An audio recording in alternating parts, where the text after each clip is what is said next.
everyone. We're so delighted to welcome you all to Galway. Thank you so much for travelling. We have such a fantastic lineup today of speakers from different disciplines, so we're really thrilled. And we really appreciate the travel and the journeys that people have made to join us today at what we hope will be a very exciting and enjoyable day. My name is Jane Walsh, and together with the team from University of Galway, we've put the programme together for you. And we're really looking forward to engaging with you to discuss digital health and all related topics. So we have people from all over the world here today. Unbelievable. Quite a significant percentage of the delegates are from New Zealand. We have people from Cork to Belfast. Don't start the Cork people off, by the way. Manchester to Paris. Italy to New Zealand. So hopefully you'll all get a chance to meet each other, recognisable through all the accents, no doubt. But a word of caution, some very suspicious characters from Italy have been spotted around Galway. Pretty much everywhere they've turned up, and so beware.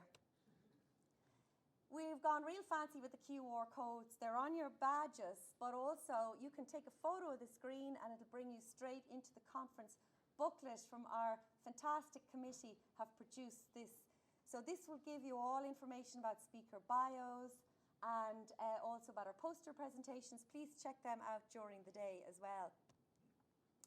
You will see from the programme about our conference themes that we have a very nice mix of themes. We tried to put a selection together that will really encompass what's happening in digital health globally.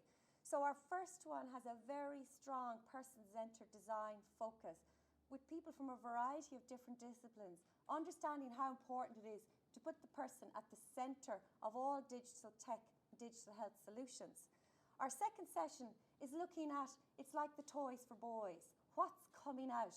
What are the emerging technologies? What are the new things that we'll get a chance to deal with later on? How can we embed them into digital health and make use of them to improve health and well-being? And our third session is really about what's driving a lot of the innovation, with industry blazing a trail. And we're looking there at what industry is doing, but also what is it that facilitates or inhibits innovation? What are the impacts that we have and how do we assess them? And what is the future? So just to put a small bit of context, we're all here because we're all interested in technology and health. And we know that there's a digital health revolution. Everywhere we go, technology has been accelerated, of course, by the pandemic, is really central to all parts of our lives. Telemedicine, AI, electronics, there's so many new and available technologies. Some are already up and running very well, others are behind. We know that the health sector tends to lag behind in using new technology. So we're really thrilled today to have the lead of digital innovation to tell us a little bit about the mission of how the future of the health services will look with tech front and centre. We talk about the person-centred approach. It's not just psychologists who are saying we need to talk to the people. The World Health Organization has said we want technology with a person-centric approach through all stages, from ideas to evolution, implementation, evaluation. We need to have all stakeholders and with the patient it's designed for at the centre of the process. We've realised when technology went ahead that a lot of things weren't working. So we had to go back to the beginning and find out why isn't it working? Why aren't people doing what we expect them to do? And the words of Desmond Tutu summarise it really well. We need to go back upstream and find out why people are falling into the river. Now, I don't want to ruin the fun of the afternoon sessions talking about emerging trends, but there's lots of new and exciting technologies that we're going to hear about today. We know about the rise of on-demand healthcare. If you're in VHI, you can access GPs through remote monitoring rather than having to travel into your doctor. This is something that's very appealing because travelling now with fuel prices and the environment is something that's becoming more of a problem. Big data. All of us are like, what's that? Big data, all of the different data points, stuff that's picked up all around, devices we're wearing, sensors, monitors. How can this be used to look at patterns? How can they be used to generate algorithms that help us predict when someone's going to get sick or what will make them well? What about virtual reality? Quite a few of our students are doing projects in that area. It has been shown to be very effective in unusual areas: treatment of pain, post-traumatic stress disorder, anxiety. Wearable devices, we all have them. We know what they do: heart rate, blood pressure. We've become the monitored selves. And of course, AI, which is one of the fastest growing areas now in digital health. The idea that we can predict and use models to better understand human behavior is very appealing. And finally, of course, social robots. So we love a nice, cute robot. And of course, Derek O'Keefe, who will be presenting later, has done a lot of work with social robots. And of course, Liz Broadbent, who's come from Auckland, knows all about robots. So it seems a little alien to us, but actually their use is positive results. And technology is ever changing. 5G, and now there's talk about 6G, which increases the speed of what we can do remotely. And this provides huge opportunities for robotic surgeries, remote monitoring, instant access to experts in crisis. So industry is doing fantastic, but not all of the people are thrilled about this. You know, we're comfortable with terms like AI and remote monitoring. Ordinary people are like, what is that? You know, are we being spied on? Are we being brainwashed? Will we have control over our lives anymore? Is our doctor going to refuse to see us and just send a robot in? And how will they know, whether I'm okay or not? We're not the only ones worried.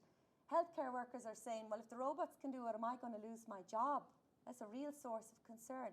And we need to understand about all of the concerns to be able to address them and move forward. So the key to safe and effective digital transformation is the reason we're all here today. Because we need to understand what are the positions of all the stakeholders. How do we bring people on board? How do we get a deeper understanding of the things that could inhibit us from using technology to its full effect to improve health? So we need multidisciplinary. We're all here. We need meaningful engagement. We're going to have a lovely PPI discussion, which is embedding the patient and the public at the centre of design. And of course, just our little pitch, psychology is critical. Why is psychology critical? Bear with me. It's critical for everything. We need to understand about acceptability. People, if they find something unacceptable, they might smile at you, especially Irish people. They'll never tell you to your face what they're really thinking. And then they'll throw it away as soon as you leave the room. Engagement. Sure, I've downloaded your app. Okay, lovely, bye-bye now. Engagement. I'm not going to play with that thing, or I play with it for a day, bored, not using it anymore. Design. Don't like blue, don't like pink, don't like yellow, don't like big buttons, small buttons. If you want someone to engage, what are the little quirks that you need in your design? Efficacy. Very important. Does it work? What's our definition of working? Is it their blood pressure comes down? Or is it that they feel happier? It's actually a multifactorial thing. And then behavior change. We know, all of us, especially post-pandemic, behavior is what affects our health. Whether we smoke, whether we drink, take exercise, wear a mask, all of these things have a direct impact on our health and well-being. Who understands behavior? We do. We know it. Psychology, come to us. Okay. So we hear a lot about the quadruple helix model. And this is really what we have in the room here today. We have the citizens, we have the academics, we have the government, and we have industry. And it takes everybody to come together, brainstorm, to develop creative ideas. It takes everybody working in cooperation to do that. And now, as part of our opening, I'm going to invite Jim McGrain up just to tell us for a couple of minutes about the mission of the Health Service Executive. So Jim is the manager, the lead for digital innovation in the Irish Health Service, the HSE, and he's going to talk to us for a couple of minutes about the vision and mission for the future of digital health. So Jim, thank you very much.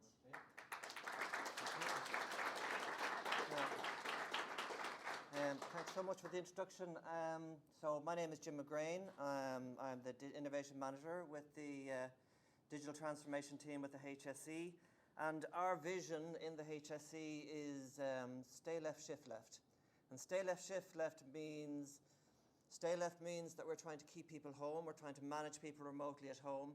And shift left means that in the event that you do have to go to an acute setting, we try and move you back out to the home as quickly as possible.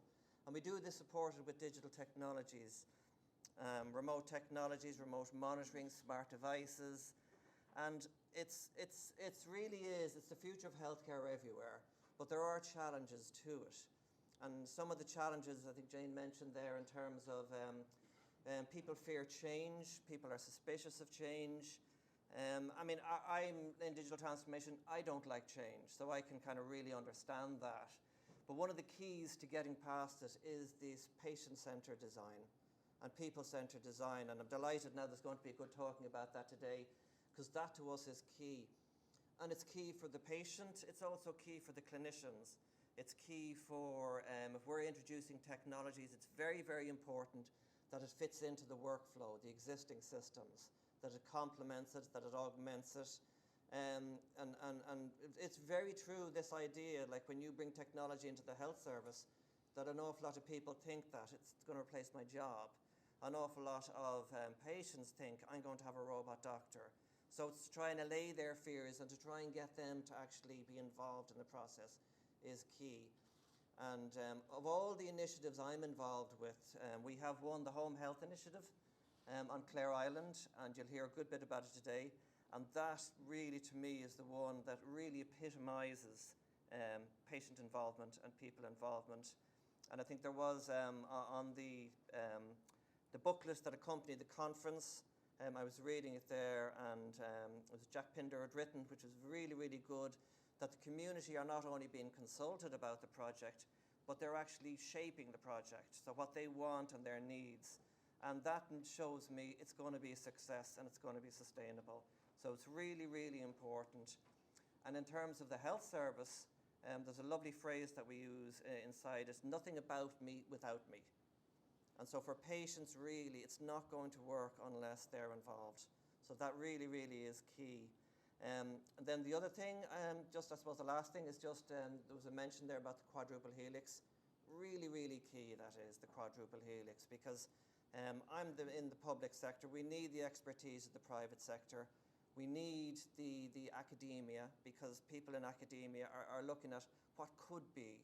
You know, they have the vision, they have the ideas, and they have the expertise to bring it. And then we need the public. So definitely you need the involvement of the people that are going to use it. And I thought the picture there was very good of an elderly gentleman.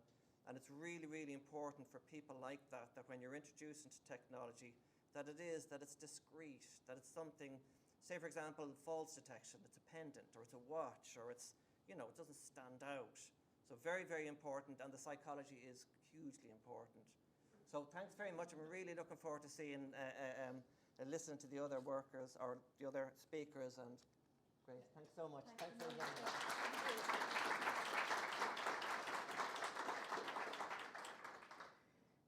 So now the buttons are starting to foil me. Okay. Now another little opportunity. So just a small few housekeeping things before we go into our first session. Obviously on your badge, again, the QR code for the programme. But very important here today is we love Twitter. We want everybody to know what we're doing. We're live streaming this today. We didn't advertise it. We wanted to trick you all into coming to Galway, and we're thrilled you're here. We're live streaming and we're recording. So all of the talks will be up on YouTube, freely available and shared later. So for all those that are gutted they can't.